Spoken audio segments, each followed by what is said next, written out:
বন্ধুরা কট থিটা সমান লিখতে পারি তাহলে 3/4। এবার দেখো কট মানে cos theta by sine theta লেখা যায়, সমান হচ্ছে 3/4। রেসিপ্রোকাল করে দাও, তাহলে sine theta by cos theta সমান হয়ে যাবে 4/3।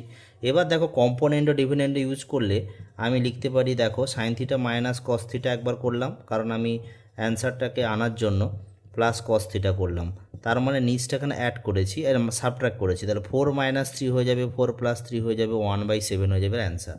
এবার দেখি মেথড 2। মেথড 2তে চেষ্টা করি। দেখো কট থিটার ভ্যালু কত বলে দিয়েছে, 3/4। এবার আমাকে দেখো সাইন থিটা মাইনাস কস থিটার এর ভ্যালুটা বের করতে বলছে, সাইন থিটা প্লাস হচ্ছে কস থিটা। এবার দেখো সাইন থিটাতে ডিভাইড করলে কী হবে, 1 - কট থিটা হয়ে যাবে, এটা হয়ে যাবে 1 + কট থিটা হয়ে যাবে।